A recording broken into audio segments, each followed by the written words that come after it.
iOS 14 recently came out with some huge and controversial changes about data privacy. Most of these changes are affecting apps and sites, and it's really restricting the amount of information that marketers and other people can pull out of people who visit your site or use your app. But most people who are looking at this problem or this issue, especially people who are whining about it like Mark Zuckerberg, have not looked at how it's affecting email. So today, that's what we're going to look at. We're going to look at the specific changes in iOS 14 and the upcoming iOS 15, how they affect email, and what you can do about it.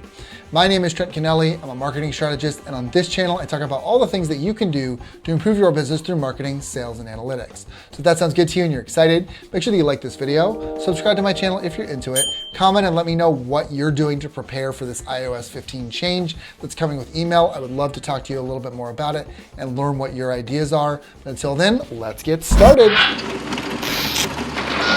All right, so what are the changes here? So iOS 14 requires sites and apps that you visit on your phone to be more transparent about the data that they're gathering, which means that they have to specifically request the ability to track you and gather your data. If that permission is not specifically actively granted by the user, Apple is not going to allow that tracking to occur on their devices.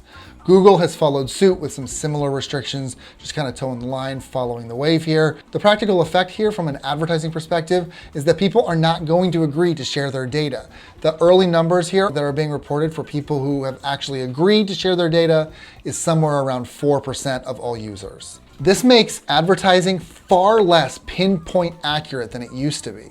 It effectively took your ability to track the specific things happening with a user and wiped it away. Your tracking in some cases is back to being about as effective as a local TV ad. You're paying for a much broader audience that has your target inside rather than a smaller audience that's guaranteed to be only your target. Broad strokes, this is a devastating blow to data tracking in general. Yes, it's probably good for our privacy and peace of mind, but very hard to advertise as effectively as we've been able to in the past. So how does this affect email? Well, the short answer is that it doesn't, at least not really. Email works a little bit differently than some of these others. If you open Facebook or Google on your phone, that's a specific site that you visited or a specific app that you're on. Under the old system, from the minute that you first appeared in their system back maybe 10 years ago, they started tracking everything you did across the internet. Ad tracking software is installed on the vast majority of sites throughout the web, so it was a relatively simple job to identify the user as they move from site to site and be able to say, okay, I know this person goes from Facebook, then to Amazon, then to Google, then back to Facebook, or whatever your path is. They're able to identify that with pinpoint accuracy, or at least that used to be true. Email, on the other hand, is a collection of communications from others. So Google, Facebook, Amazon, they're all advertising to you via email in your inbox. But because it's your inbox with emails that are coming to you, you can exert more control. You can unsubscribe from people, you can mark them as spam, you can delete them immediately, whatever you want to do.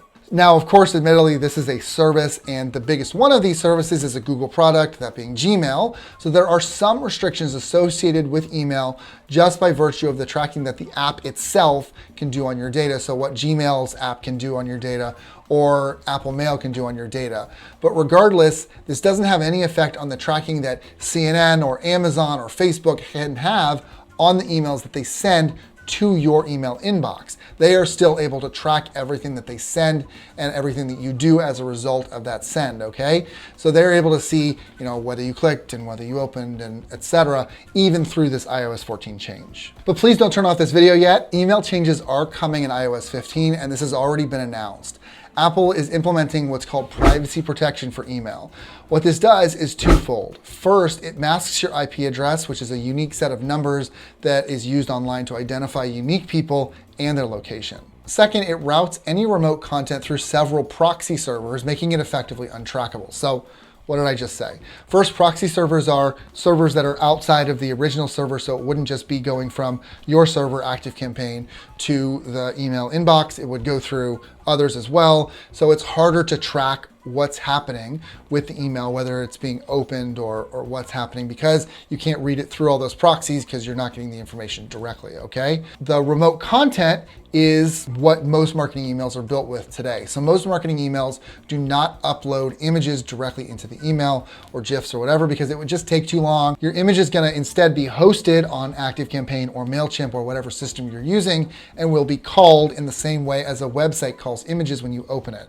So you open the email and it's going to start calling those images to be displayed to you as the reader of the email, okay? And by loading those emails through proxies, again, it just becomes impossible to know what was open, what images were loaded in, etc. It's just, you can't really tell. So then when this goes into place, how are we going to be able to track things?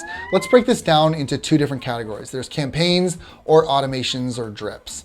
Campaigns are largely based on aggregated information. So we want to know what percentage of people opened, what percentage of people clicked. We're looking for aggregated overall information because it's typically a one-time send. So if we're looking for that information, there shouldn't be too much change. We might need to wait and see to really confirm this, but it seems like if we're going for more personalized information being protected, this isn't personalized information, so it's not an issue. Automations are a different animal because the idea behind an automation is to send personalized emails or communications to people depending on where they are in the buying cycle. So what this means from a practical perspective is that on its most basic level, maybe you'll send an email, wait a given period, 1 to 2 days normally, then send the next one, then the next one, then the next one. But you can also send different things to people who do different things. So if someone opened and clicked, you might send them one email. If they opened and didn't click, you might send them a different one. If they didn't open at all, you might send them a different one still. So it really depends on their situation, and you can get very personalized here. In the background, what that means is that the automation is analyzing whether a specific user opened that email, whether that specific user clicked on that email, whether that specific user visited a page on the website or whatever. And this is the specific data on a person-to-person level that's going to be protected by Apple in this new update. So automations, in many cases as a result of this, are going to become more unusable. All right, so what should we do here? Well, let's start off by looking at what is included and what is not included in this privacy concern, okay? So IP addresses and the ability to know what people are looking at in an email are excluded. Those are masked. You're not gonna be able to see those anymore. What's still around is aggregate data, the ability to integrate your email system with your payment system, to identify whether a customer is paying or not, to know who signed up for your lead magnets because you can add them to a certain list, etc. So there's still a lot of information we can pull here. What this really comes down to is using alternative data points to reach similar conclusions as we did before when the data was a little looser and more open. Will this data be as clean? Definitely not. In fact, you're likely to have some big changes to your automations. For instance, let's say that you have an automation that sends 5 emails to a user who just signed up to your list. The first and second email are sent to everybody in the automation, but if you see that people are not opening, then you have a different email being sent to those people for emails 3 through 5. That automation is effectively obsolete now because we can't know if a specific user opened or not. So let's talk about a few ways that we can do this. First, let's look at custom fields.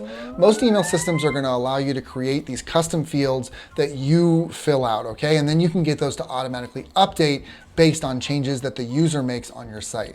So maybe this is going to require a developer, but let's say that we want to know what the purchase level is. So maybe if you have a membership site, you want to know, are they a lead, a free trial member, a paid member, an ex-member, etc. If you have an e-commerce site, you want to know, are they non-paying? Are they one-time payer? Are they a repeat purchaser? Are they repeat purchaser 30 days late? Something like that.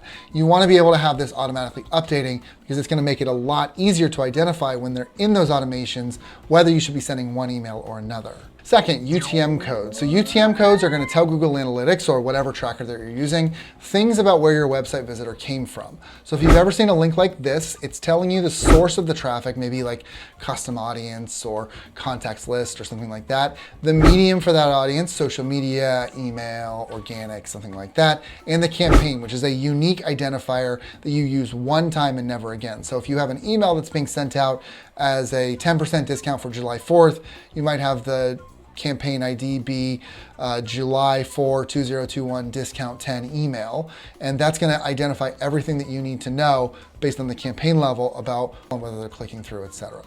The benefit here is that you're providing this info in the link, so your Google Analytics is going to get that information directly, which is going to advise your site of the specific accounts that visited the site and allow you to save that information to retarget them via Facebook, etc. Third, let's talk alternative parameters. So a lot of the time we rely very heavily on open rates and click-throughs to take actions on automations. We want to know, did they open? Okay, they go this way. Did they click? Okay, they go this way.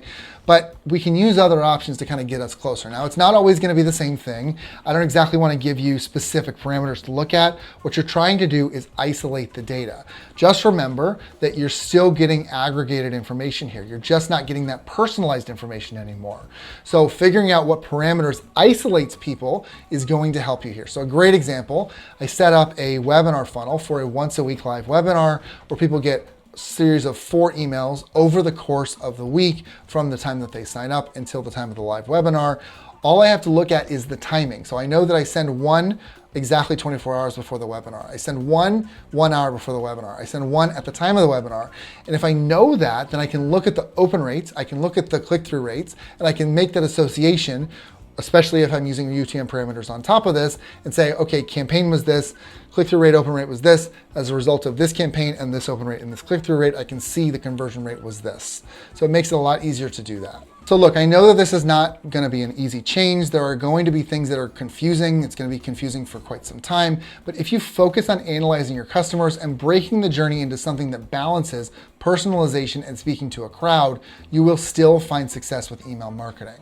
So hopefully this eased your nerves a little bit. We're going to get through this together. Let me know what you're doing to prepare for this change. I would love to know if you have any other thoughts that I didn't get to in this video, or if there's something that I can help you with. I'd love to be able to do that even in the comments. Otherwise, make sure that you like this video, subscribe to my channel if you're into it, and I will catch you in the next one.